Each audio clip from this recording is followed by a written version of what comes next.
We're recording. Woohoo! Yay. Hi, everyone. Welcome to Two Black Girls, One Whasian Guy, and One Rose. Where two black-ass girls and one Whasian guy invade the whitest show on earth. Bachelor in Paradise.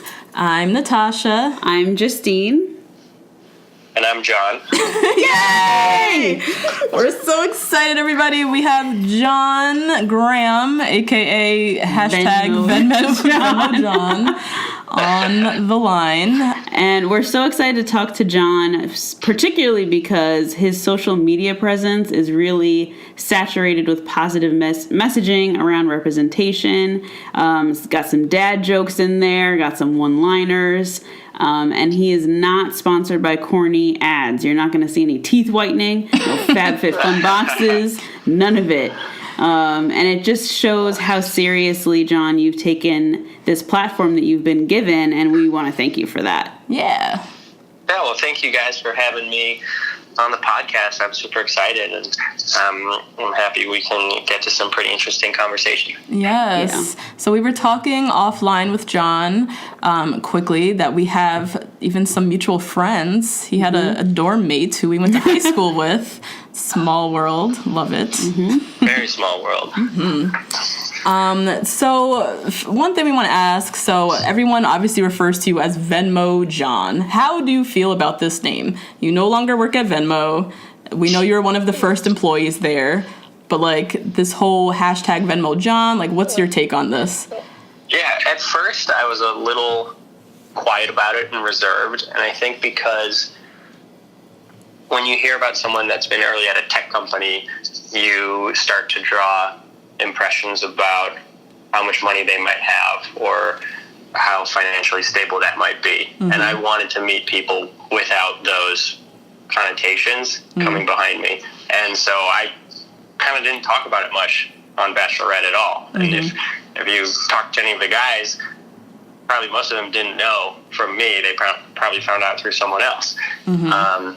But then on Paradise, I realized that Venmo's a big part of my life. I spent several years working there, and because I was one of the first employees there, I got to see Venmo go from next to nothing with just a handful of people to something that a bunch more people use today. So I'm pretty proud and excited about my work at Venmo, and I would want my partner in the future to be excited about that too. So if that's something that I am hiding from people, then I'm not really opening up and doing myself the like full service that I should be to getting to know people. So I embrace it. If people want to call me that, then I'm totally fine with it. Yeah. I usually go by John, but people come up to me and yell like, "Are you Venmo John?"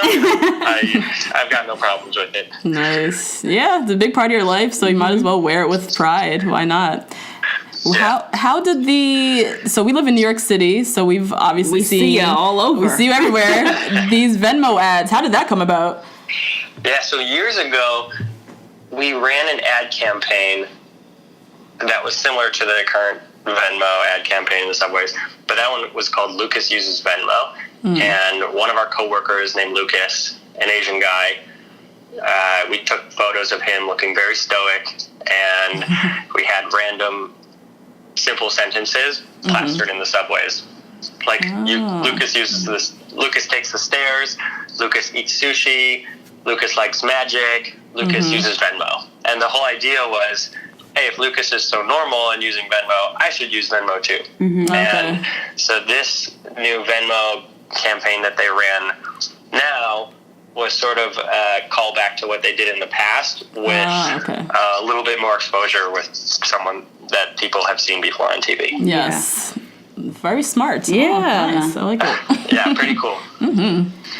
So where are you calling us from? I currently live in San Francisco. So I've been here for like 3 years or so. After I left Venmo, I joined a new startup out here in San Francisco, and I packed up my stuff from New York and I moved to San Francisco. Oh, cool. Are you from New York originally? I'm not from New York. I actually grew up in the suburbs of Chicago. And I'd say that was like one of the whitest neighborhoods that I could have grown up in. And as one of the few non-white people. I always felt like there was a little bit of interesting dynamic or something that just seemed slightly different. People very rarely said things, but it just felt different. And then I went to college in New York, and I lived in New York for several years. That's when I was working at Venmo. And then I came to San Francisco after that. Okay. Well, me and Justine know all about white spaces. We do. Us private school girls, we know. Also from... I went to a private school too, actually. You did? Yeah. Wow. Oh, yeah. We got lots to talk about here. All right. So with, you were on The Bachelorette, Bachelor in Paradise, you've been watching yourself on TV. How were you watching the seasons? Were you doing watch parties? Like, how were you watching every week? I think for the initial episode for Bachelorette and the initial episode for Paradise, I watched with some friends at their houses or apartments. I don't have cable TV, and I only have Netflix and Hulu. So after we watched the first episode, I would just watch on my own, but I'd have to wait for the next day when it was available on Hulu to actually watch the episode. So I didn't even get a chance to finish watching them all. I watched what I could. Wow. Damn, John, really not giving a fuck. Not at all. That's hilarious. He was extremely entertaining. Yeah, he's like, I'll get around to it one day. Yeah, whatever. Yeah, whenever we've had a guest on the show, we love to dig into the casting process because Justine and I are especially fascinated by the complete and utter lack of racial diversity on the show. And we're really trying to make sense of all of it. So we're definitely going to dig into that a little bit. Sure, let's go there. Great. So before we talk about your casting specifically, what was your relationship to the franchise before you were on the show? I hadn't seen that many episodes of the show before. I hadn't seen a single episode of Paradise, but I had an ex-girlfriend in the past that was into the show, so I knew the premise. I'd seen a few episodes. I was probably like some subset of guys that are out there that think the show's a little contrived and silly, and I don't get it, and I don't know why I would watch it, but I was intrigued by the drama. I did think it was entertaining, and so I guess kind of the steps that led me to applying was in 2017, I got out of a relationship, and it was short, but I was pretty into it. So when it ended in early 2017, I was pretty bummed out for a while, and I really took time off of dating to focus on myself. And I joined a volleyball league, and I bought a guitar, and I started volunteering. So things that I wanted to be doing for myself, not focus on dating. And then by the end of 2017, my friends were like, all right, you should definitely get yourself out there again.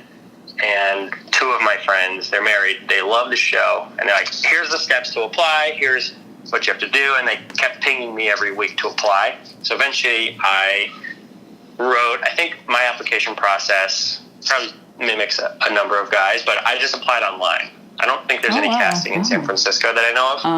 Okay.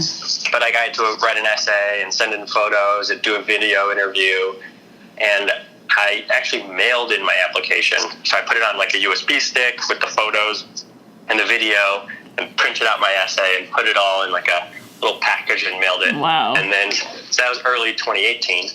And then a few days later, or maybe a week later, I was smart enough to forget my email address in my application. Oh my God. So they had to comment on an Instagram post or something to notify me and tell me to email a certain person. And then through there, I went to LA for interviews and eventually got an offer to be on the show. And we started filming shortly after. So my start to finish application time was pretty quick. Yeah. And I think depending on when you apply, it can be more drawn out, or it can be pretty rapid. Okay. Oh, okay. Wow. So you did all the steps, sent in the tapes, mailed an envelope, the whole thing. Wow. Yeah. I don't know of any other way to apply. I assumed that everyone had to do that, but I don't know. Yeah, we've heard a mixed bag. Yeah, like the LA people obviously did in-person casting. I think some people were noticed on the street. Yeah, some people were picked up on the street, or someone had a coworker whose friend was a producer, like all kinds of stuff like that. So wow, you did the whole old school route. Love it. But I do remember in the application process, I was cognizant that I'm Asian and probably different than most of the applicants that apply. And I was concerned because in my head, and I told the casting agents this, and I told some of the producers, in my head, my perception is that the people that go far and the people that get on and the people that win are homecoming kings that you see from the Midwest that, played football and are incredibly good looking, and they're all 6'5" and really athletic. And I don't fit that mold quite as much. And so I told them that, and they're like, no, that's not necessarily what we're looking for. What they want is a diverse batch of folks, but hopefully with applicants like you, we're going to get more of those applicants now, because the truth is, my understanding is that they don't get many applicants of color, and they don't get many applicants of Asian or minority descent. Generally, what you see is on TV are the types of people that apply. So they can only pull from such a small pool from the minority group. So it's actually harder probably for them to hit diversity goals, if that's even on their radar. It never came up in my application process unless I explicitly talked about it. Yeah. Okay. So that's been our assessment from talking with people, is that they really just don't get that many people of color to apply. Yeah. That being said, though, we've also heard that they go out and seek people. If they really want to find people of color, they have casting people that go out and search out people. I think DeMario or somebody was found in a Chipotle. Yeah. So if it's really up to them, they can do it. I heard Chris Don was found similarly. Maybe his friend referred him, or someone saw him just in LA and through that. And Chris Don's a black guy, so his application process might have been slightly different too. Right. Yeah. So, we were doing some digging online. So in terms of just the historic casting of Asian men on The Bachelorette, we had season 2, Andy Chang, he went home night 1. And then they didn't have another Asian male until season 12 with JoJo. Jonathan Hamilton also went home night 1. And then on Rachel's season, we had 2, Blake Kilpack, who was the U.S. Marine that everyone was obsessed with. Yeah. And Mohit Segal, who also went home night 1. So I would say mass media, outside of The Bachelor, mass media historically has just erased Asian men from the romantic view, you know what I mean? And so The Bachelorette is pretty much just a part of that. Why, in your opinion, has The Bachelor, a franchise about romance that has such a nationwide platform, why do you think they followed suit with this? Well, change like this, from what I've seen, doesn't happen overnight. And it's a long process. And it's not just for any sort of culture or ethnicity. It's probably any group that is non-white. And it takes time to build out those diversity numbers, and it takes time to represent folks that are not historically represented. And a clear example that I see, when you look at someone who was an absolutely phenomenal Bachelorette, like Rachel, and she's a minority, and just looking at a very broad number of followers on Instagram, hers is very different than some of the other white bachelorettes. Right. And it's not because she was a bad bachelorette. She was amazing. And if you talk to anybody that knows her, she was absolutely phenomenal. And she truly ran the show, and people really loved her.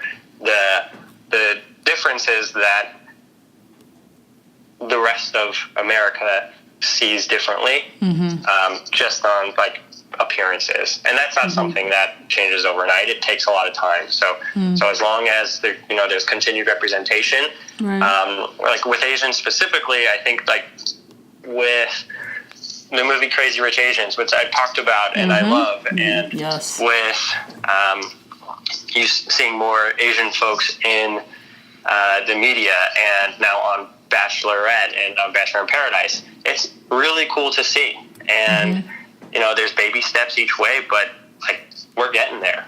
And it's just cool to see. Yeah. Agreed.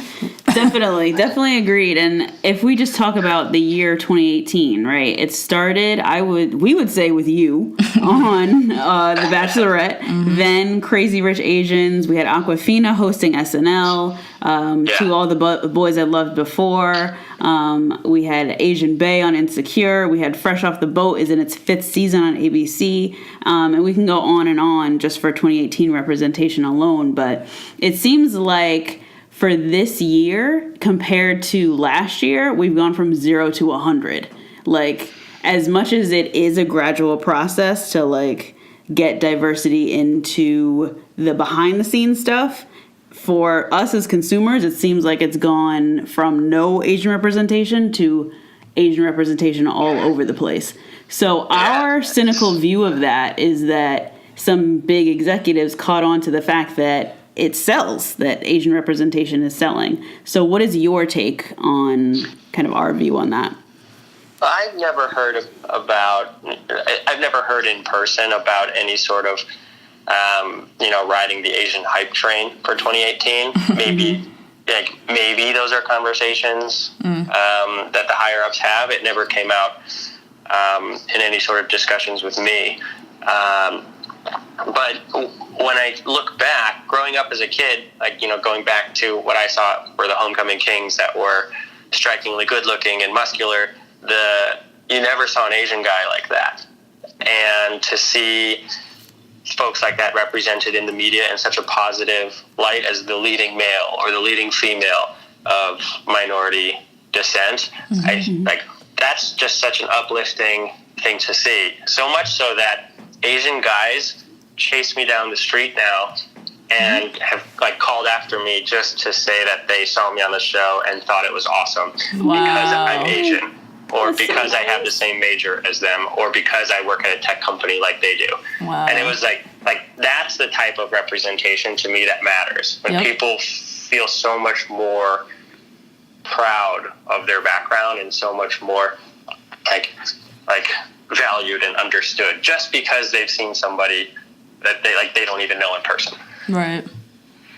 Yeah. Yeah. That is so heartwarming. It is. And literally so nice. Why it we really always is. I was with my friends and I was like, guys, I have to take a photo with Patrick. He's the man. Look at him. So I stopped to say hi. Yeah. Wow. Aww. Yeah, representation is so crucial for those moments in particular. Yeah. Where the little girl or just the random guy in the street is just so happy to see someone who looks like him. Mm-hmm. Yeah, because I felt that way growing up, and I never saw people role models that I could look to in the media that look like me. Yep. And so, if they feel that way, then heck yeah, I'm happy to sit down and chat with them and take photos with them. Yeah. Awesome. Nice. Awesome. Yeah. So just moving into that, a good segue. According to a huge study done by OkCupid in 2014, Black women and Asian men were deemed the least desirable among online daters. But in the last 4 or 5 years, Black women have been celebrated in the media and definitely seen as desirable. And as we said before, this year, Asian men have been having a similar buildup. Henry Golding in Crazy Rich Asians and A Simple Favor is definitely a sex symbol now. And as Insecure fans, we were dying over Asian Bae, Alexander Hodge. We were definitely swooning over him. So what are you making of this movement of the hot Asian male that you're definitely a part of? As a half Asian male myself, I think that's awesome, especially as someone who didn't grow up with that stigma around me. And another thing too, I know I'm gonna have kids that have some sort of Asian looking features, and I want them to feel like they have role models growing up. And I see young Asian kids today, or young kids of minority today, that might face similar challenges or just insecurity issues, and I want them to feel like they have role models. And I've had parents reach out to me and say that they will also have half Asian children, and that they are excited to see that this change is happening because they know that their kids are going to have similar experiences when they grow up. And so hearing those types of stories is like exciting when you know that there's like, I can be part of that catalyst for change. Yeah, it's a movement. Yeah. Just gotta hop on slowly but surely we get there. Yeah, slowly but surely we're trudging along. Wow. So we want to segue. We're gonna, dig into Becca's season a little bit. We want to backtrack into your datingness, dating history a bit. Let's do it. So you're unarguably probably one of the most quote unquote eligible bachelors who've been on The Bachelorette. Besides being good looking and witty, obviously very well spoken, very successful in your personal and professional life. That being said, 1, are you single? And 2, why are you single? What is your take on this? Walk us through this. Yeah, I'm single right now, and I think coming back from the show, it just made me. It made me a little more judicious about the people that I want to spend my time with, and it made me more, suspicious of why people want to hang out with me. Is it, do they like the idea of hanging out with me, or do they actually like me? And this came from like a very specific example I'm thinking of. I met up with someone who, like, we got connected through social media, and like on paper would have been awesome and perfect, and like we're both enjoy running and lots of outdoor stuff, and in the Bay Area, and like things seem really awesome. But like in person, it was fine, it was good. But we go to pay, and like there was numerous opportunities to like pay for things like a drink or an activity or whatever, and she just stood there. Like didn't say anything, didn't even look at me, didn't even remember, and I stood there too. Like, I'm always gonna pay. Yeah. I want to be the gentleman. It gives me pride to be able to like take care of somebody, right? And that's the kind of guy I want to be when I'm with my partner.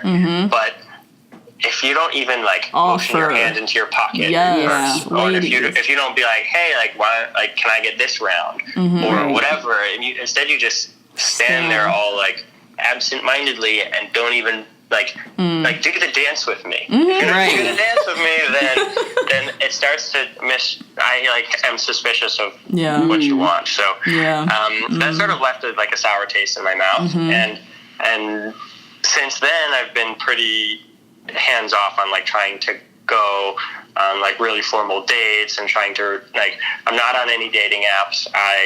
Like, since the show I've been mostly focused on like being heads down at work and like spending time with my friends. So like that's kind of my bread and butter at the moment. But like I am certainly open to meeting Mrs. Right. I know she's out there.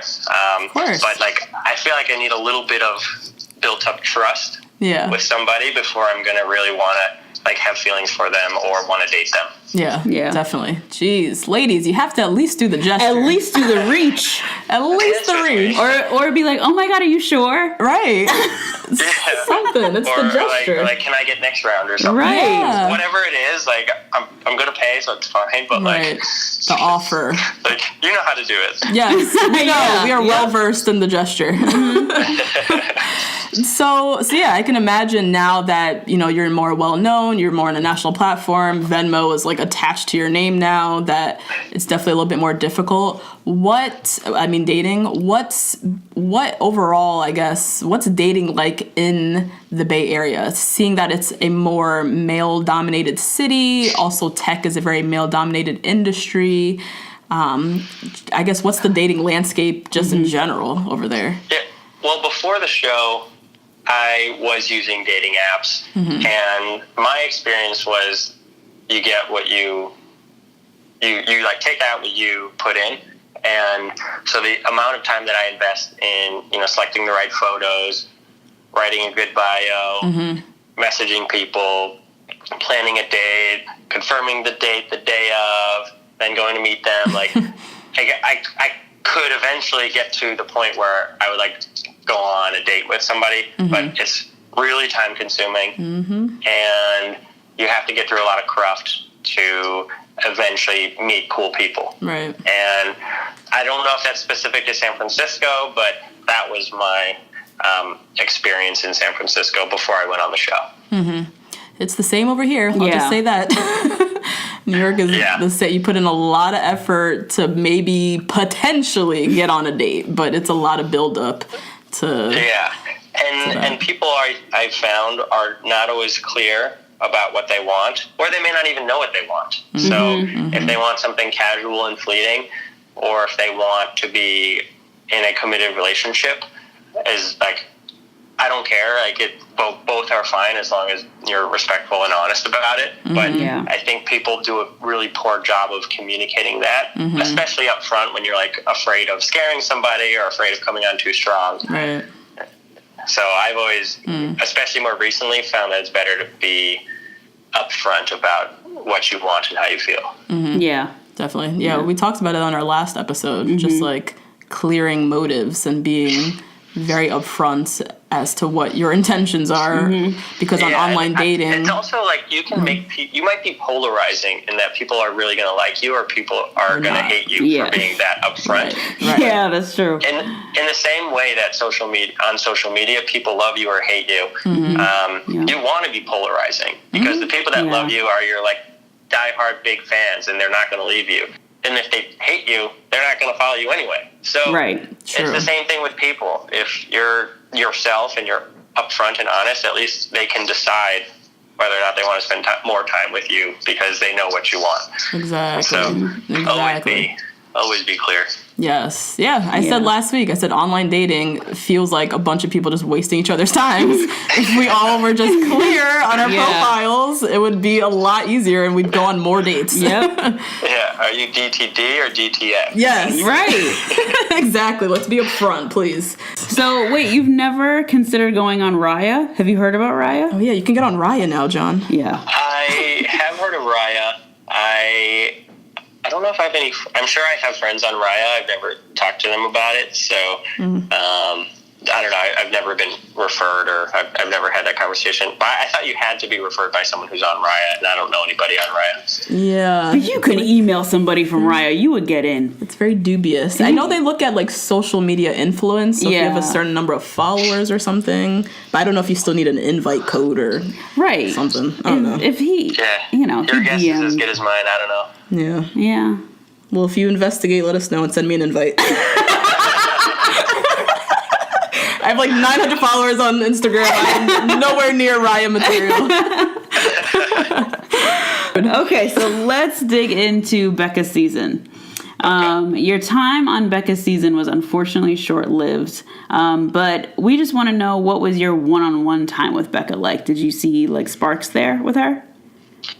With Becca, I felt like she was one of the nicest people I've ever met. So sweet. She really cares about getting to know people, but I didn't feel like we had chemistry.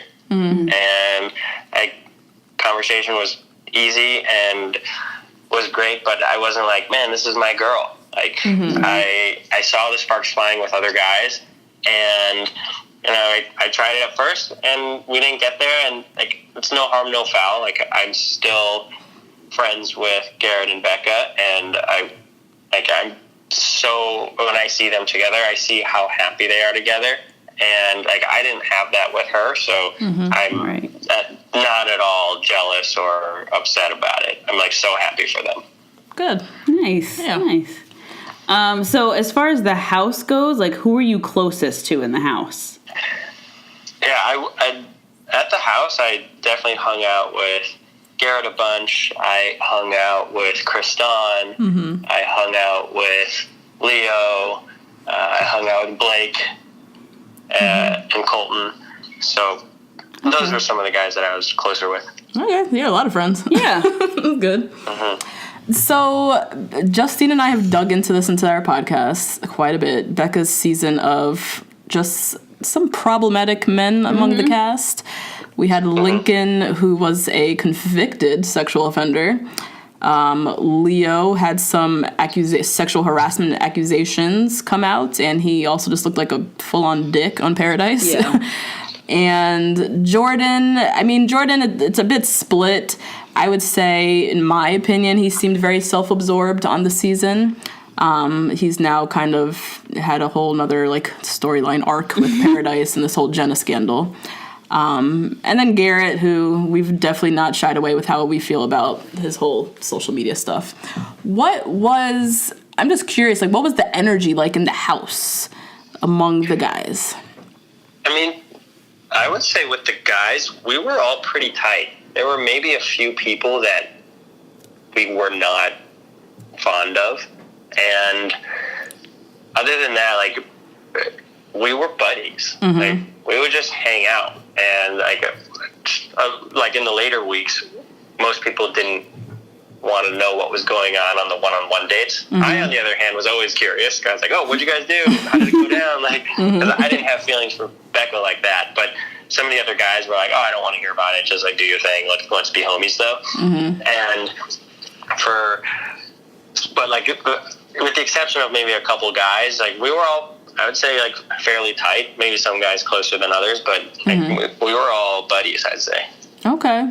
And so I guess what makes it interesting is after all these different scandals with Lincoln and Leo and Garrett and all this have been revealed, how did the dynamic around all you guys, I guess, post-show, did they shift? Has anyone even talked to Lincoln?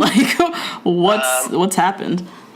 I haven't really spoken to Lincoln much after the show. I think we texted a couple times right after I got back from filming, but since then, not so much. With Garrett, I still talk to him more regularly. I just got dinner with him on Friday. Mm-hmm. And anybody else? Who else did you mention?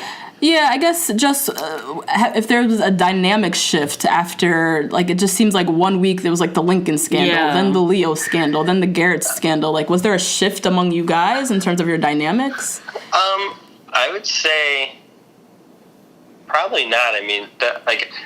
Maybe Lincoln was one of the guys that in the house we weren't too fond of because he's a very fast talker who talks in circles and says the same thing over and over again, and it just got kind of bland. So I wouldn't say that any of us were really tight with him before, during, or after the show. So it's probably been pretty consistent. If we were friends with him on the show, we're still friends with him now.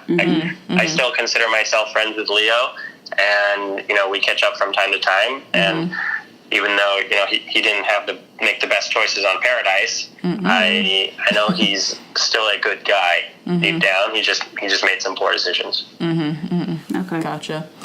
Now, with Becca and Garrett, so Becca was someone who, going into being the Bachelorette, she was very vocal about being very political and being, liberal, big Hillary fan, all that jazz. And she ends up choosing or being with Garrett, whose social media activity kind of painted a different picture.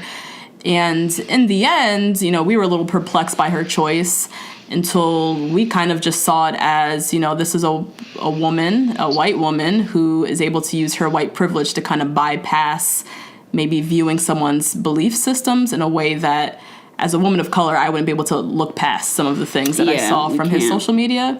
It would just be a deal breaker. I never saw race being an issue or even a topic that people talked about on the show. I assume it didn't come up with Becca and Garrett in their personal conversations, but I don't know what they talked about behind closed doors. Right. I will say, if you talk to Garrett, he is one of the nicest guys you'll ever meet. And it stinks to see, yes, he did make some poor decisions on social media back in the day, and he's very sorry about that, and he stands by his apology. But if you met him in person, he's a deep down, very genuine, nice guy, and he really cares about the people in his life, and he would never want to hurt a soul. So I understand that people are frustrated and hurt by some of his past social media actions, but from what I've seen with Garrett, he's not that kind of guy, and he's a super loving, genuine, caring guy. Yeah, I can see that. I could totally see how he's a Definitely say how he's upstanding guy. likable. Yeah, and a likable guy. Yeah, Love he's it, super too. fun, super funny, and very caring with those people that he's close with. So like, that's the kind of person that Becca fell in love with, not for some mistakes that he made in the past years ago. Yeah. I guess my personal... I don't want to get too into it because I can go off on a whole tangent, but my personal, I guess, belief around it is I would love to have seen Garrett just kind of own your beliefs. For me, I think it's weird for him to apologize for the likes in a way. You know, don't apologize for your likes. Give an explanation for, if that's what your belief system is, then just own that and run with it. The apology thing was kind of weird to me. I don't know. But anyways, what we wanted to ask was really, you know, with politics, how does politics for you play into dating? And have you ever dated someone who might have a different belief than you, and how did it work? I don't think politics really comes up in conversation on like dates that I've been on. And with my friends and inner circle of people that I hang out with, I would say we're all pretty like-minded and being liberal and wanting to treat people with respect. And we do our fair share of like hating on certain political figures, but you know, that's generally in jest, and just with our like friends, we don't go into deeply political stuff like in our dating lives, or at least I don't. If there's any plug though that I want to have, it's that people should go vote. Thank you. In this upcoming election, so plug away. That's really important, everybody. Yep. You heard it from John. Go vote. Go vote. So one thing that we thought was interesting, tying back to social media, is that in the kind of Garrett apology, he said that he never realized the power behind a mindless double tap, and who's to say that what anybody likes is truly what they believe. But now both Becca and Garrett have sponsored content on their Instagram pages, and so they can't deny the monetary value of those double taps. So as consumers, what can we make of all of this when they're like diminishing the value of a double tap, but also asking us to double tap?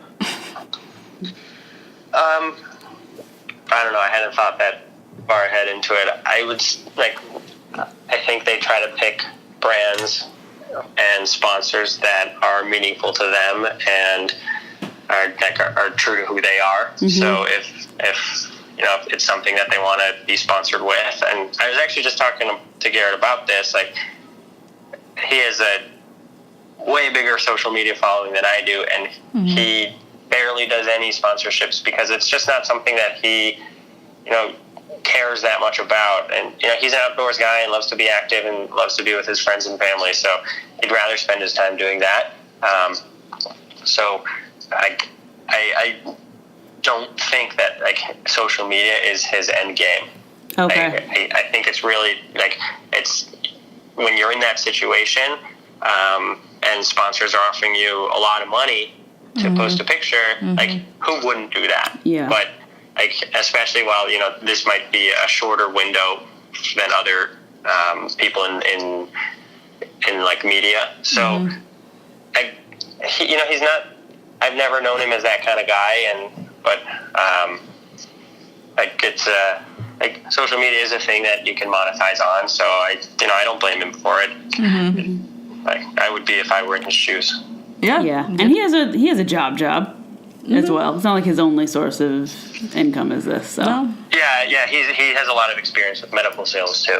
Oh, that's right. That's right. Yes. Yeah, he actually taught me quite a bit on the show too, because he had to go through extensive training for it. Okay. Yeah, gotta get that money. Yep, I guess. Gotta secure that bag. So, okay, we wanted to shift away from Becca and Garrett. Let's go into Paradise, where you thrived in Paradise, John. Yeah, well, I came into Paradise with a completely different mindset. On Bachelorette, I was timid, I was shy, and I've never been particularly good in big group scenarios, especially when it's a big group of alpha males. They're all huge, like physically huge, and then personality huge too. And on Paradise, I like walked in and I met Chris Harrison again, and I was like, you know, this is a new me. I want to hit the ground running. I want to meet everybody, and I want to see what could potentially be there, because my future Mrs. Graham might be here. And so I really made a point to go sit down and talk with everybody. Nice. And I think, with the exception of maybe a couple people, I did that. Like, I didn't have intentions, or I didn't have expectations about where things should go. I just really wanted to sit down and chat with everybody before I go all guns blazing on one person. Right. Yeah, I think that's a great strategy. Way to operate Paradise. Yeah. Yeah, and there were other folks that didn't put themselves out there and didn't really try to get to know the other women, and I don't think it worked out as well for them. Yeah. So you definitely were out here in these streets. There's been many think pieces of you and all the women you kissed on Paradise. I would say Justine and I were living. We loved seeing you just living your best life. Other viewers might have been turned off, whatever. We joked on this podcast that we thought you were pimping in Paradise because in college you didn't go to spring break because you were busy doing hackathons and coding in your dorm room. Is this true? That is mostly true, yes. Oh my God, I was right. I did do, I think, a spring break with, it wasn't like the traditional go to Cancun spring break. It was more like we rented a house somewhere with some friends. Okay. So you got something. Yeah. But he was also doing hackathons and coding. I love it. Yeah. What they don't really tell you on Paradise, you have to sort of figure out for yourself, is that the filming itself is pretty quick. And some of the days you don't have all day, every day to spend time with people and just chit chat. There's a little bit of structure from time to time, and the whole filming, because it's only several weeks long, you don't have that much time to get to know people. Right. So you have to move relationships along slightly faster than usual, because there just isn't that much time. If Chris and Crystal got engaged after a month, and a lot of people would say that's really fast. Yeah.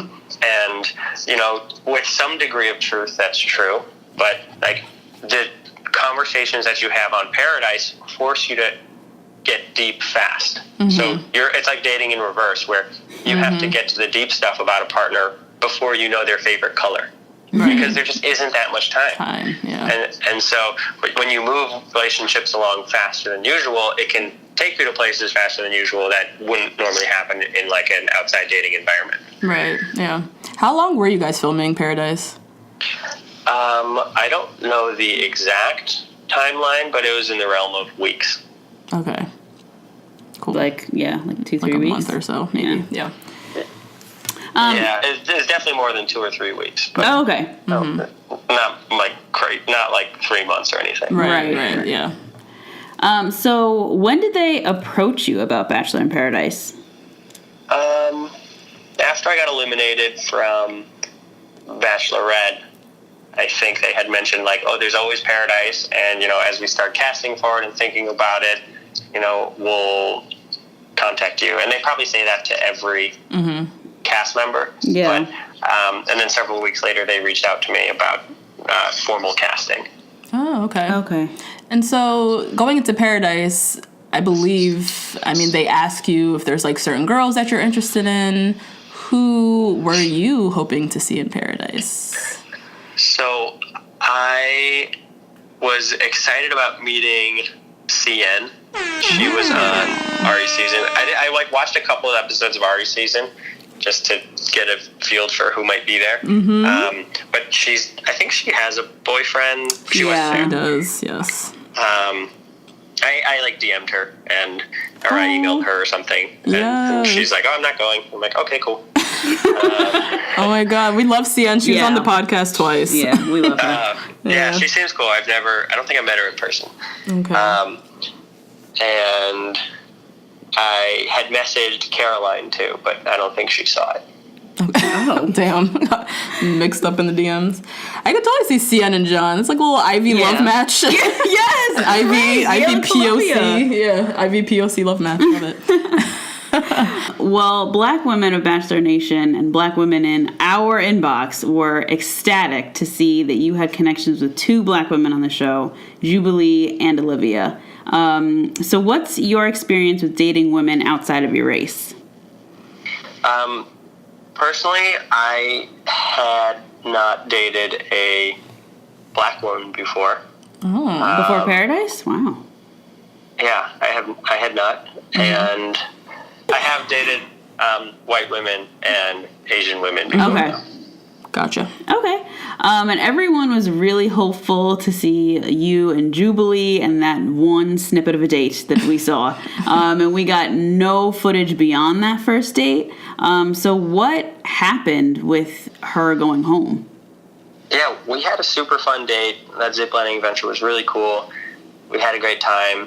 And when we came back, I was pretty clear with her. I was like, hey, we had a fun date, but like I still haven't met everybody. I was still pretty early on Paradise, and so I was still like getting to know everybody. I'm also like, I'm not a jealous type, and I wouldn't want to ever feel like restricted, like I can't talk to people. Mm-hmm. And I told her that too. Mm-hmm. And I think over time I sort of felt like with our time back on the beach and still getting to know people, mm-hmm. I thought that Jubilee and I would be better as friends. Mm. And so I had given her a rose, and then so it was like it switches. So now is her week, the mm-hmm. women's week, to give roses out. And I told her that I think we're better as friends, and I don't think she took that well, and she didn't want to meet anybody else or spend time with any other men on the beach, so she left. Like, she had the power of the rose that week, so she was definitely safe, but she chose to leave instead. Oh, wow. Okay. Right, yeah. Damn. At her sprung. Yeah.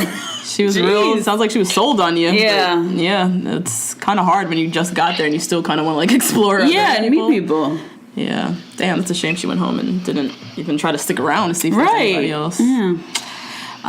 Anyway, so you ended up leaving Paradise with Olivia to see, how you guys are going to explore your relationship after the show.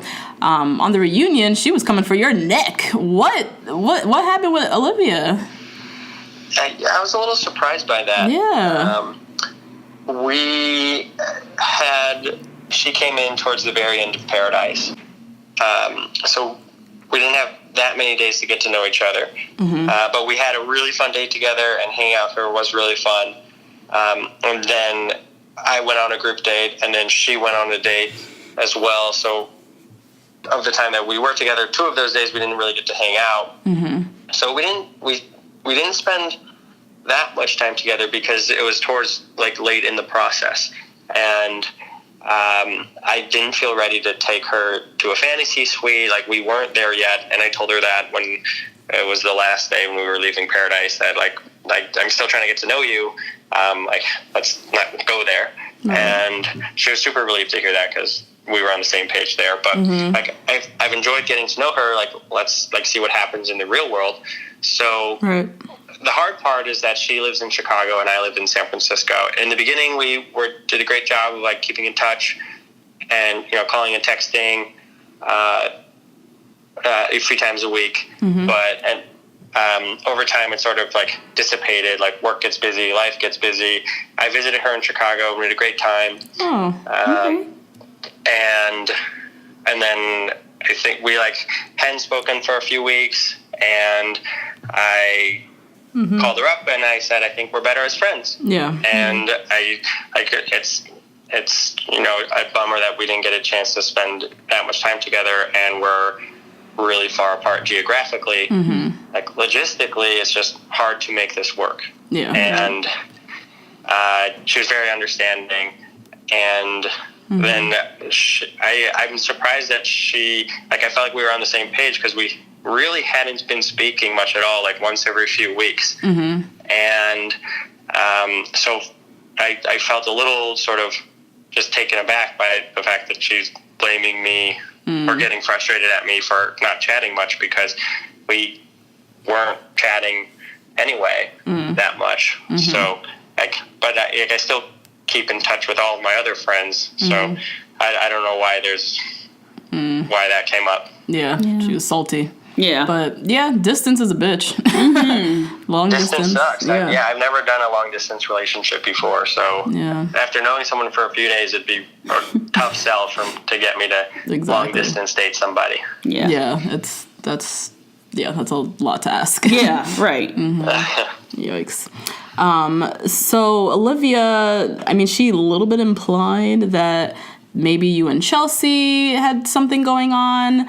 And then, if I remember correctly, I feel like you said that at some point on Paradise that Chelsea's ex was Asian, so you were going to try and maybe slide on in there. Did anything go down with Chelsea? What's the status with Chelsea? We love Chelsea. We're huge Chelsea fans on this podcast. Oh, yeah. Chelsea and I are still really good friends. Like, we still talk from time to time, just like I still talk with Angela or Chris or Bibby or other friends of mine from the show. I've never seen Chelsea or Angela or Chris out of the context of the show. So I don't know where rumors started about me dating someone from the show, but I'm not. I never was. So I think on the reunion I was more just like, okay, like, I'm sorry you feel that way, but like, it's not true. So, okay. Yeah. I thought you handled it very fine. Yeah, actually, you did pretty well. Yeah, it was more like, because I didn't have anything to add. I'm sorry you feel that way because it's not true. Yeah. That was the inkling that we got, that she was trying to go there, and you were like, "There's nothing to go there for." So right. Yeah. Were there any other women in Paradise that you wish you had gotten a chance to know better? I mean, I always thought Astrid was super cool, but she dated Kevin really early on. And no, I don't feel like I had any missed connections. Yeah. Oh, okay. Yeah, you played Paradise well. You got to know everybody. That's exactly what you're supposed to do. know everybody, and it did a good job. Yes, you did. Yeah, definitely. So Jenna and Jordan, this whole scandal has been drawn out for so many weeks, so long, probably longer than you were filming. And it's no secret that people go on this show for fame, Instagram followers, money, and just no goal of going for love. And this whole scandal has been so messy, and it's just hard to pick a side with Jenna and Jordan because we feel like as viewers, both of them came on with dubious intentions. So how does the show keep its integrity with the growing power of influencer fame? Something that I've always thought is that people come for the drama, but they stay for the love. Aww. So if like what's entertaining is to see, sleeping through drama, or to see people bickering, or to see Jordan throwing a stuffed animal in the ocean. But that's not the memorable moment that that ABC brings couples back for. What they bring couples back for, and what people feel drawn to, is from years ago. You can recall that, the couple from like Jordan and JoJo from several years ago are a couple that's still together and that people still talk about today. And those are the most successful couples and successful relationships that ABC has from the show, are ones that are still together and that they can build storylines around. And people like to hear successful love stories because it makes them feel good. So the integrity they have is the same motivation that users have, which is to see true love and to see it succeed. So even though people still want drama, and they definitely want their fair share of drama to air, they also need relationships to be successful in order for the show to keep running. So the integrity is there because it needs to be. Yeah. That's a good point. Yeah, it's true. I mean, it seems like they're always going to have now like a sprinkling of these, kind of Instagram, I don't even know, like people who are chasing the followers and stuff, but they know that they can't create a show on that, right? Because no one's going to watch that. People are tuning in for the love, as you said. So. Right, yeah, they come for the drama, they stay for the love. Right, Yeah. exactly. Awesome. Dang, you should copyright that. They can take that, I don't need it. Sure, I'll take it. Copyright Natasha. Let's talk about the future of the franchise. When we had Rachel Lindsay on, she told us they'll have to integrate social media into the show somehow in order for it to stay afloat, because so many of the scandals have erupted from social media. And we love this idea and think it's definitely necessary. But do you have any ideas as a programmer and a computer scientist? How to integrate social media or anything like that into the show? Let's see. My perspective was more from a consumer and from a user of social media products. When I see the show now and I see other cast members, we are all ambassadors for ABC and for the show. Like it's fun for us to like see our engagement go up, and it's exciting to see like our friends go off and do cool things. And we talk about the show, we talk about ABC, and all press is good press for the show. So they like the more that people end up becoming, low level celebrities from the show, that's only good for ABC. My guess. It's like, are they going to integrate the show like into more social media? I don't know. Maybe. Probably. Like, I'm sure it's inevitable, but like it's already happening because the contestants enjoy it. Like they don't they don't really even give us pictures to share. It's just like, sometimes the producers will pull out their phone and take a photo, and maybe we'll be able to share that if we can get a hold of the producers because they're super busy at work. But like they're not like getting photos for us to promote the show. Like we do that because we enjoy it. Right. Yeah. I think that's the future of the franchise, is somehow integrating the social media, really banking on the contestants of the show to kind of carry it through, and somehow I feel like it's hard to say where Instagram's going to grow. I'm sure there's ways they can integrate with Instagram TV, with Facebook Live, and with live tweeting is already a thing for the episodes as they air, but there's always going to be a new fun platform for people to bank on, and as long as the contestants are doing it, then ABC doesn't have to actively do that as much, and they can instead focus on the content that they're creating for the show. Very true. Yeah. Well, I'm excited to see what the future holds for this franchise. Yeah. Me too. Yeah. So this has nothing to do with The Bachelor, but I have to ask this question. Great, fire it up. The listeners know that I'm obsessed with Myers Briggs.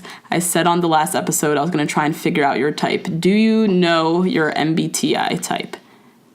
Yes. Okay, don't say it. You do know it, though?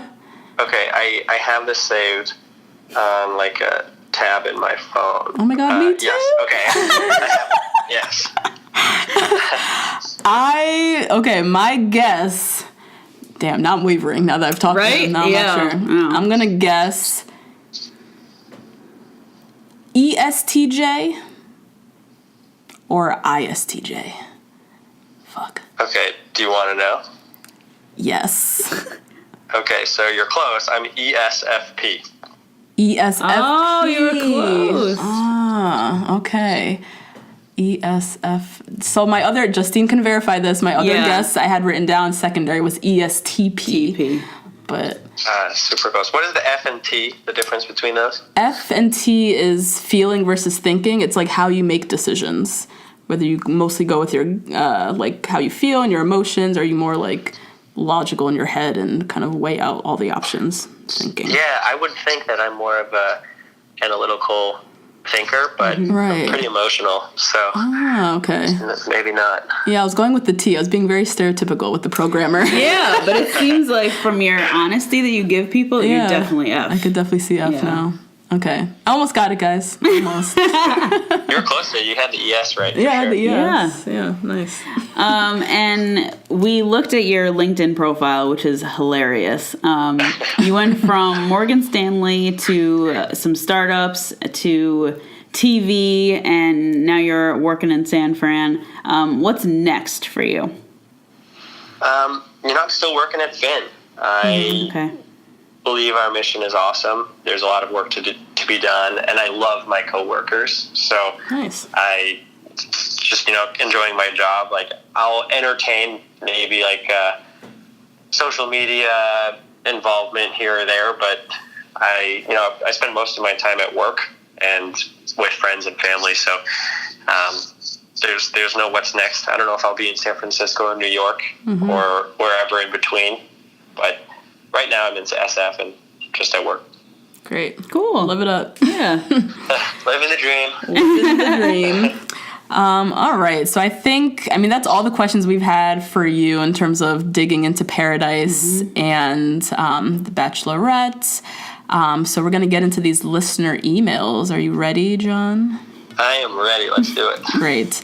So on last week's episode, we deep dived into certain themes that we saw come up in Paradise. Those themes were dating with ulterior motives, desperation in love, self-sabotage, do opposites attract, and female friendships. And we have here 4 emails from listeners seeking some advice. So who do we have? Okay, so our first email is from Alyssa. And she says, "Hi, Natasha and Justine. I have listened to almost all of your episodes, and I absolutely love the podcast. I've been married to my husband for 6 years. We have a 2-year-old son. Prior to dating my husband, I have a lot of the incidents that relate to your topics on your podcast. I'm Korean and adopted. I was 4 months old when I came here, had no siblings, and was raised by white parents. I went to an upper middle-class school district, where middle school, like many, were my worst years. High school was better. We had our bigots and our bullies. For example, another Asian student was pushed down the stairs and called a racial slur. But I do have to say, even looking back, for the minuscule amount of minorities, many were popular and fit in. For myself, however, I was never popular in high school, never had boyfriends, etc. I was like an 18-year-old Colton. I blossomed late, and when I got to college, I started going out and meeting a ton of guys. I had never really fell victim into the Asian fetish, quote unquote, prior, so I won't lie when I say it took a moment to catch on. It's honestly men of all races. I had men of color and white men blatantly saying how they were only attracted to Asians and where are you from, all caps letters. But it was usually followed by a compliment, so my ignorant self knew it was wrong but discarded it as okay because it wasn't completely negative. It was only years later I realized how bad it is. To turn this over to you, have either of you been the black friend or an ex which someone tried to use as their I'm not racist card? And then the same question for John. Have you ever been the Asian friend and then the I'm not racist card to any, white friends or exes? Thanks so much, ladies. I love the podcast. Keep it up. Whew, it's a loaded one. Yeah. Go ahead. So I have definitely been the black friend during college. I lived in a dorm room where we had mandatory either 4 or 8 to 8 person rooms. Nobody could live in a single. So you were guaranteed to live with mostly white people. And the black population was really isolated at my school, and I just wanted to go out and have fun. And I ended up having the best time, but I definitely confessed to my roommates at the time, like, I didn't know if I was going to bond with you guys because I'm the only black one in this room. But they never made me feel like the token because we all rolled as a crew. Like, they never made me feel like I was different. Even when I got my old little New Haven Bay, because, I couldn't get me an old regular one. Had to go get one at University of New Haven. We rolled all together. We all went to the Yale parties together. We had a fun time.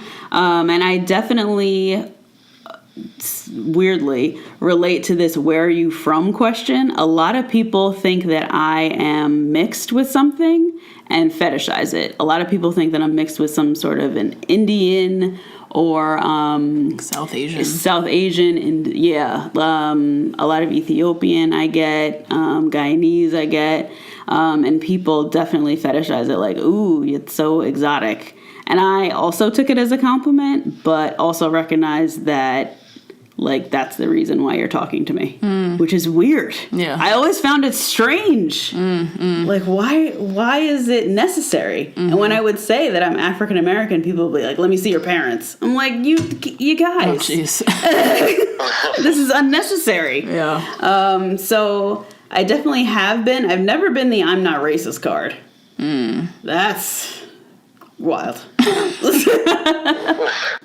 I can chime in real quick. Sure, go ahead. I never felt like I was ostracized by my friends for looking different. I felt like in college, especially, my friend group was pretty diverse. And at college, the people around me were pretty diverse. So I definitely never felt like the token Asian guy. And I was never like, I'm not racist because of John. I think you can play either side with me, because you can just say, like, oh, he doesn't count as Asian because he's only half. Or you could also say, like, oh, he doesn't count as white because he's Asian, half Asian. So I've seen it work for both ways, but never in any sort of negative light. Okay. Yeah, I'd say, yeah, I've definitely been used as the I'm not racist. Here's my friend Natasha. Yikes. Yeah, I think I give an example in a prior episode where I talked about my friend who would do a lot of, like, microaggressions around me, and then the one day she made, like, an Asian joke, and I called her out on it, and she, like, had a whole fit and said how I made her feel racist, and, you know, I think I had let her get along for so long with all these little microaggressions that she felt fine to say whatever she wanted around me. And so in that essence, she was using me as her, like, race card friend. Right.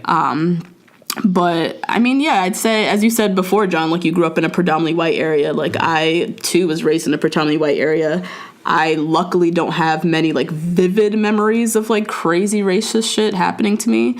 But I'm sure that there might have been stuff that went down where people felt fine doing it because they're, like, in their collective conscious, they're like, oh, I'm friends with Natasha, though. Yeah. So it's, like, whatever. Now in my life, I say everyone who's in my life now is with purpose. And so I don't feel like I'm friends with anyone as the black friend. No. But to Alyssa. I would say, I'm not sure how old, well, Alyssa's married with kids. Okay, she might be older than me. But I would say, for me, it just took time. And, like, once you get older, you choose your friends more wisely and with more intention. And versus when you're in middle school, you're just kind of all friends for convenience. So I'd say, yeah, I've kind of definitely evolved out of that. And hopefully I'm not in anyone's life now as their quote-unquote black friend or, you know, I'm not racist friend. And, yeah, I think it just took time. Yeah. All right. So thanks, Alyssa, for your question. Next question is from Ashley. First of all, let me say you ladies are incredible. The world needs many more of you. I can't even say. Thanks, Ashley. I was listening to your episode on desperation. I have a desperation story leading into a question of my own. I was obsessed with this guy for 3 years. We met in a whirlwind romance one summer before he moved away. He was witty AF, and the banter was better than most sex. Will fuck for banter, she put in parentheses. Jesus. He always told me we couldn't work because we were abroad in different places, but kept me on the hook and talked to me over Messenger constantly for years. He told me I was his favorite person, that he loved every day he saw me and regretted every day he didn't know me. Real fuckboy shit, and I ate it all up. Finally, he met someone and stayed with her before going abroad again, and went long distance with her, making me feel like an utter dumbass. They're still together and have a dog, aka marriage. I've always believed in the he's just not that into you principle, where if he wants you, he'll make it work no matter what. Do you guys think that's true? If so, what about Ashley and Jared? Yours truly, Ashley without the win. John, I really need to hear your thoughts on this. Is this a thing? Yeah. I'm 29, and so I don't have that many examples of, like, these long-winded stories, like drawn-out relationships, or drawn-out love stories, for better or for worse. It sounds like she's the strongest, like, option B that he's ever had. Mm-hmm. Like, if he's always keeping her at arm's length, but won't commit. Mm-hmm. If he's, like, always bantering with her and talking to her, but then won't commit, but then meet someone else and will commit so quickly, then it sounds like he does care for her, and he probably in, like, different timing, or if he were a bit older, he would have committed. But under these circumstances, while he's still, like, young and able to meet more people, he'd rather do that. Right. Yeah. Damn. Sorry, Ashley, but I kind of have to say the same. So I do kind of believe in the whole he's just not that into you, and that if a guy really likes you, he'll fight to make it work. I disagree with Ashley when she says no matter what. Yeah. I don't think that clause for men really makes sense. I think, this is my personal opinion, and John, as a man, you can definitely give me the perspective. This is just my take. I personally feel as if men, like maybe pre-35, even 40, really prioritize their career and their professional life and setting up themselves in that capacity more than finding romantic love, which is, I think, one area that men and women really are different on. A woman will quit her job and move across the country for a man. Yeah. Men don't do that in the same rate that we do. And I would say for a man, you would have to be, like, in the heart of hearts, like, his absolute love of his life, and the timing would have to work perfectly with his job for him to give up all this shit for you. I don't know. That's just my cynical view, but that's kind of how I've always viewed men as operating. Is that really? Go ahead. Playing devil's advocate only because I have personal, like, I have some family members that are a little bit younger that grew up in the South. Mm-hmm. Not even that South, but, like, in the Carolinas. They all get married younger in their 20s, and, like, you know, mid to late 20s, they already have kids. So like, you guys live in New York, and I live in San Francisco, like, two of the biggest cities in the country. I think it's probably more common where dating apps are more common. And, like, unfortunately, what you see, if you're looking for a relationship, you probably see men that are prioritizing their careers first, because and that probably cities self-select guys that want to do that, and probably the network of folks that you meet going to good affluent schools are going to have people that prioritize their careers first, because like, they've always been so academically inclined and know they know that they want to prioritize their careers. Also, from a guy's perspective, I want to be that guy that can take care of my family and my partner. And if she chooses not to work, then I want to be able to support her doing that. And I can't set myself up and my family and my partner for success if I haven't secured, like, a good job that I'm happy and stable with. So I get that, and, like, I'm certainly there too. Yeah, that's true. I think for sure we definitely live in metropolitan cities where I think everyone's just kind of, like, striving. So I think definitely my lens would look a lot different than someone in the South. But I agree that I think men want to be financially secure so they can be able to provide for someone. So I think they do, some men prioritize their professional lives in order to be able to do that. I think, Ashley, just echoing what John said, that I think this guy is really into you and is connected to you, but perhaps, I mean, this is probably not what you want to hear, but he might not be that into you, and maybe this other woman is feeling that capacity in some way, and that doesn't mean that you're not enough. Right. That has nothing to do with one, has nothing to do with the other. Yeah. He just may feel a stronger connection with that girl, thus the decisions he's made with her. It's not you. Also, he might not want you to look at him in a bad light. We hear that a lot of guys stringing girls along because they just don't want the girl to, like, feel bad about them or feel like they're being mean. They don't want to be the bad guy. They don't want to be the bad guy ever. And I think, unlike the man we have on the phone right now, they don't choose honesty, which is really unfortunate. But I think the more that you choose honesty, the more that he's just not that into you theory applies. I think if you're playing games with somebody and you're going over Messenger and like saying all these romantic things, but no like pretty empty promises behind them, that theory doesn't really like clock out. But I'm going to say this again. I think I said this last week. We can all learn from Astrid. Okay, she put her feelings out there on the table, and it put her in a great place in her relationship because of how upfront she was and how open she was. It made Kevin, any decision he made against her, it made him look like kind of crazy. Like it made him look like, why would you do this? This girl is, taking care of you and is obviously emotionally stable and like there for you. And like, what are you doing? And now they're together and happy. She's in Canada all the time. loving life. So I think it's way more complicated than that he's just not that into you thing that people say. And that you should just like block this guy on every single social channel that you can. Yes. Yeah.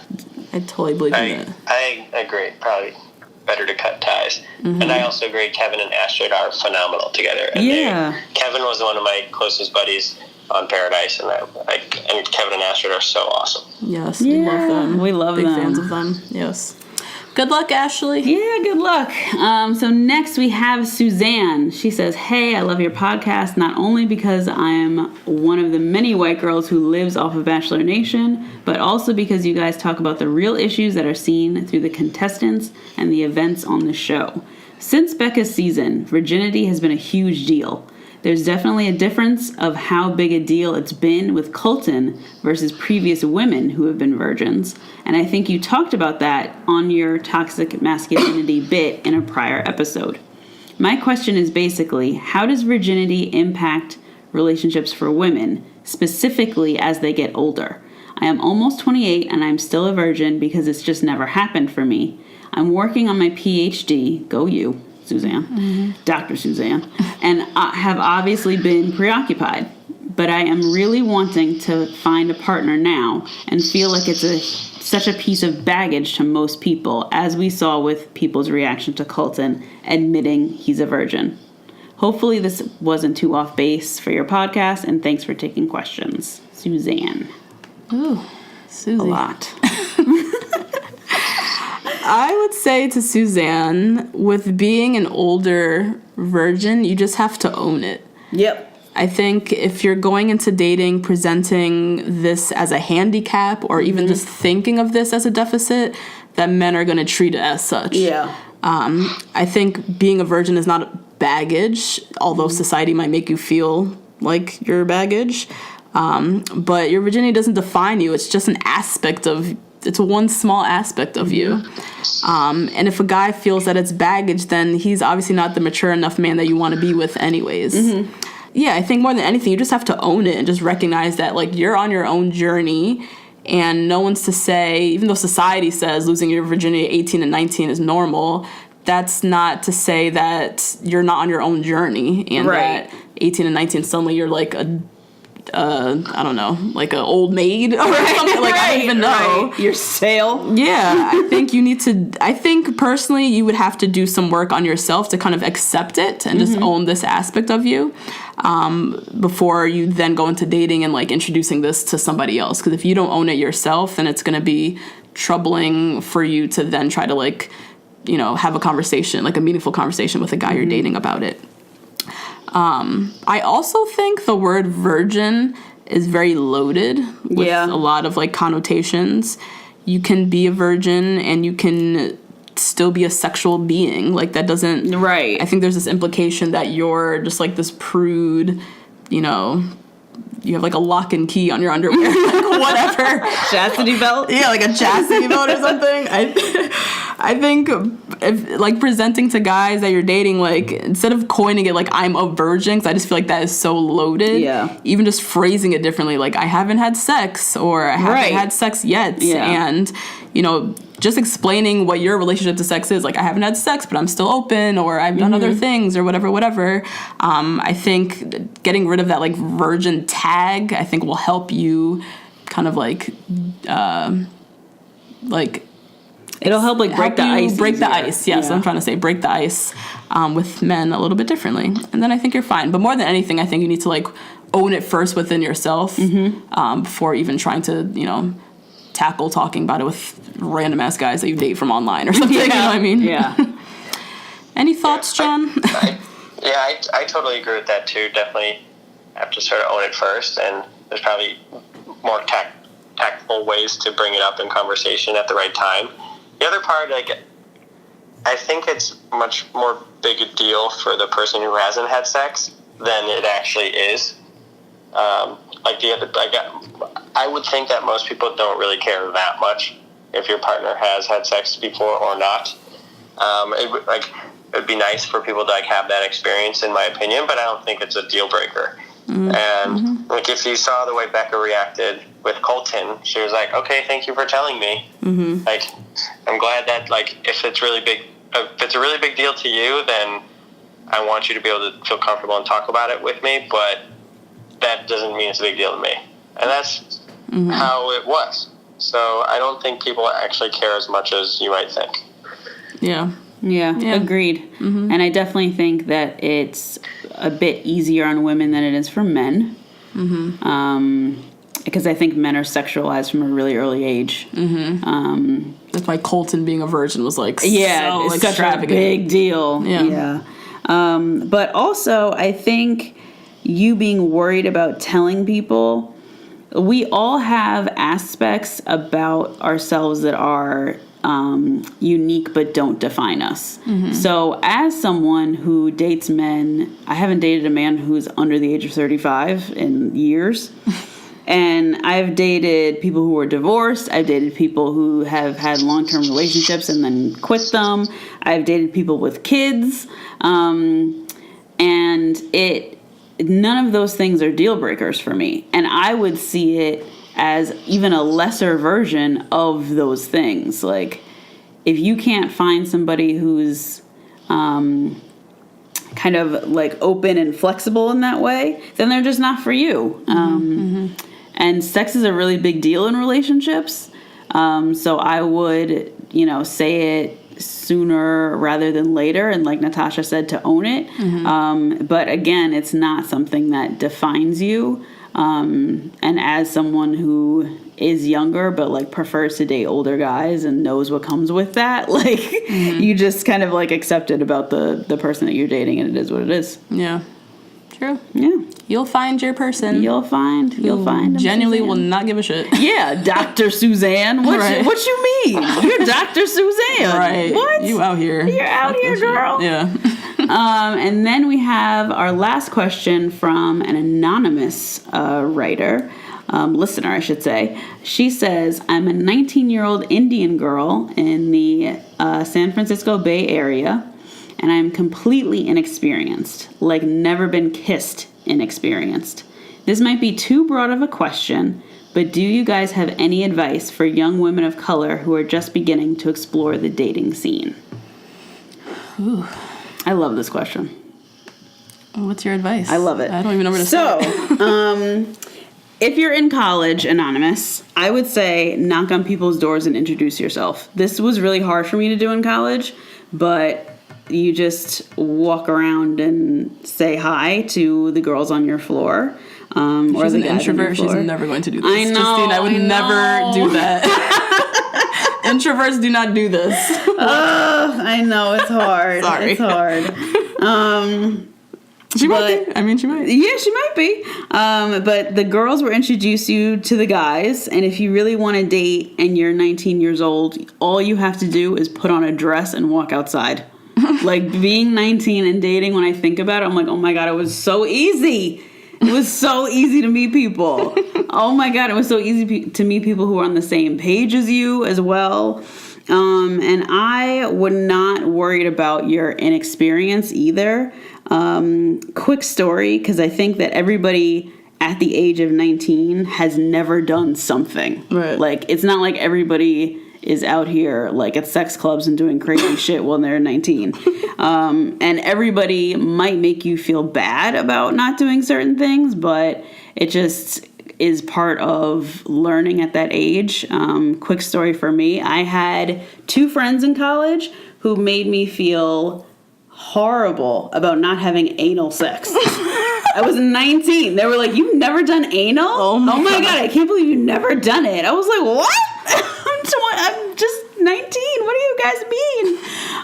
And Natasha and I went to all girls school, so like, nah. It's a no. It's a no. So just my point in that story is don't let people make you feel bad about not being kissed.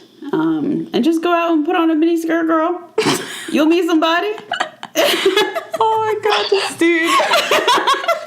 I was not expecting that.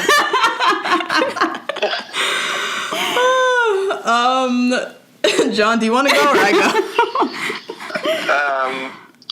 I can't say whether or not to wear a mini skirt as a guy. I'd be like probably more interested if I saw maybe like a sexier outfit on somebody. But I used to be really shy too, and part of it stemmed from being really overweight as a kid. And when you're chubbier, your face is chubbier and your cheeks are chubbier, so your eyes look squintier, so I looked more Asian and was more embarrassed about that too. Oh my God. No. And like I really like the idea of going out and meeting people, but if you're in college, there's so many ways to do that through extracurriculars and through like club sports or other like non-athletic clubs and organizations. So the hardest part is just getting that first sentence into a guy, and it can be as simple as like how'd you hear about this club, or what classes are you taking this semester?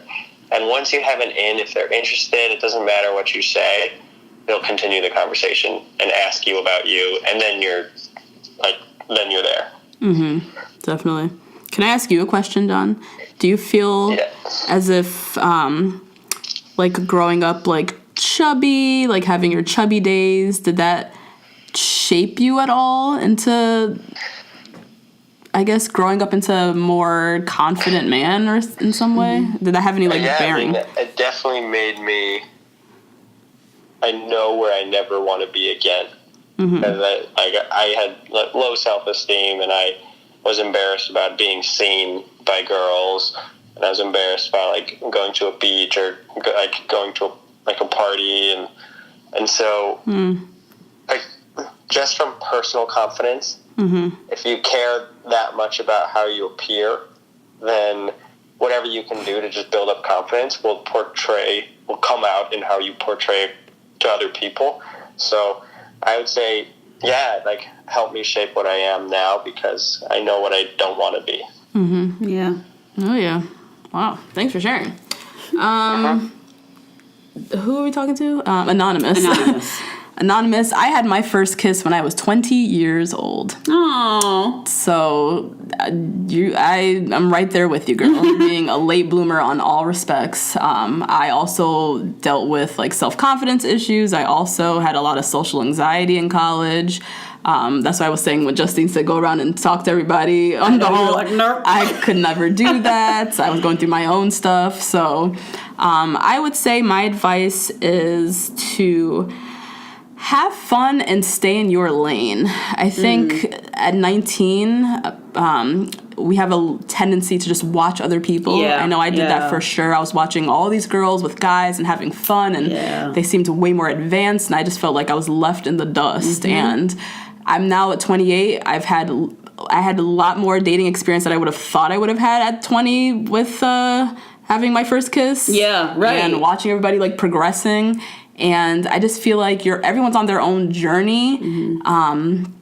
And I think at 19 in college, if you're watching everybody else around you, that might make you feel potentially worse about yourself. Because it's going to seem as if everyone's so experienced when everyone's going through their own mess. So I say have fun. You know, as John said, get involved in things that you like to do. And that's honestly the best way to meet guys. So whether it's clubs guys or who you have a connection with. Clubs or just hobbies, like do what you like to do, and like you'll meet them within that vicinity. I don't think you have to worry about like, you're not at our age yet where we're just sitting here hunting for husbands. You have time. You still can have fun with it. And so, yeah, just do what you love, and they're going to be there around anyways. Hang out with good people, good girlfriends. Yeah. They have friends, they have brothers, they have cousins. That's what you got to do. Just put yourself out there in that respect, but don't put too much pressure on yourself or watch other people too much, because that will drive you crazy. That's great advice, especially for these kids now with Instagram. Could you imagine going to college with Instagram? Oh, God, I can't. No. I know it's rough for them. Sounds like a nightmare. Right? Complete That sounds nightmare. crazy. Yeah. So limit your social media usage. Yeah. And have fun. Yeah. And that's pretty much it. That's it. So that's it for the mailbag. I think that's it for the mailbag. Hopefully you guys, thank you everyone for writing in questions. There was some deep stuff there. Yeah, there's some good stuff there. Thank you, John, for giving your mail expertise. Loved it. Appreciated that. Absolutely. Thank you for having me. This was fun. Yes, we just want to say thank you, John, for coming onto the podcast. We've been huge fans of yours from the beginning. We've been rooting for you. We've just loved just your whole everything. Yeah, seeing like you evolve, like beyond seeing a love story for you, seeing you go from like shy John to John who won the manly challenge on the Bachelorette, right? You won the like axe wood chopping challenge. And then you were the pimp on Paradise. Like seeing that evolve. Your words, not mine. And then we were all over Times Square. Like we just love this story. Living your best life. Yep. We always are going to support that. So thank you so much for coming on the podcast. Oh, I appreciate that. Thank you so much. Awesome. And shout out to John's social media. You could follow him at JohnGraham262. That's everywhere, right? Instagram and Twitter? Yes. Okay, cool. And as always, guys, remember to rate, review, subscribe, follow us on all our Instagram, all the things, Twitter, the number 2 BLK girls, the number 1 Rose. We're still tweeting mess, so go and follow us. Also on Instagram. And you can email us at the number 2 blackgirls, the number 1 Rose @gmail.com. Yes, we have merch. We have all kinds of fun stuff coming for you. Stuff going on. Stay connected. We love you, people. And yeah, we'll be back next time. Yep. Thanks for listening. Bye. Bye.